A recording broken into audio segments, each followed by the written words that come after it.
జగనన్నతో నాకేమీ ద్వేషం లేదు, ఆయనది కూడా నా రక్తమే.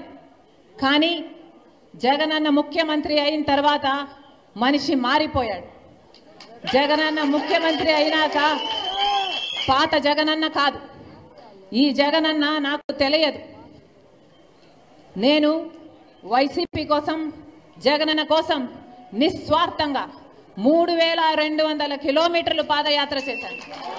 నా ఇంటిని పక్కన పెట్టి, నా బిడ్డలను పక్కన పెట్టి, నా సర్వస్వాన్ని వదులుకొని ఎండనక వాననక రోడ్ల మీదనే బతుకుతూ నెలల తరబడి 3200 కిలోమీటర్లు నిస్వార్థంగా, ఏ పదవి కాంక్ష లేకుండా నిస్వార్థంగా వైసీపీ నిలబడాలి అని, ఆ రోజు ఆ పార్టీకి ఇంకా ఉనికే లేకుండా పోతుందేమో అని భయపడుతుంటే, ఆ పార్టీ ఆ భారాన్నంతా నా భుజాన వేసుకొని ఒక్కదాన్ని, ఒక్క మహిళ 3200 కిలోమీటర్లు పాదయాత్ర చేశారు.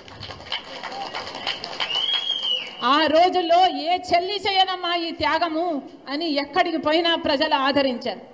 అంత గొప్ప త్యాగం చేశాం. ఆ తర్వాత సమైక్య ఆంధ్ర కోసం పర్యటన చేయమంటే చేశాం. తెలంగాణలో ఓదార్పు యాత్ర చేయమంటే చేశాం. ఆ తర్వాత బాయ్ బాయ్ బాబు అని క్యాంపెయిన్ రన్ చేయమంటే చేశాం.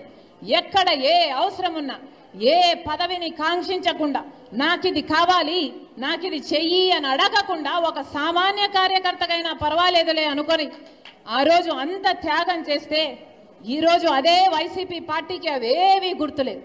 ఈరోజు వైసీపీ పార్టీకి, వాళ్ళ క్యాడర్కు, వాళ్ళ సోషల్ మీడియాకి అసలు నేను ఒక మహిళనని, వైసీపీ పార్టీ కోసం ఎన్ని త్యాగాలు చేశానని, రాజశేఖర్ రెడ్డి బిడ్డనని కానీ, వాళ్ళకింత మేలు చేసిందానని కానీ ఈరోజు ఒక్కటి కూడా గుర్తు పెట్టుకోలేదు. ఈరోజు మూకుమ్మడిగా నా మీద దాడులు చేస్తున్నారు. సిగ్గు ఎగ్గు లేకుండా, ఉచ్చం నీచం లేకుండా వ్యక్తిగతంగా నన్ను టార్గెట్ చేస్తున్నారు.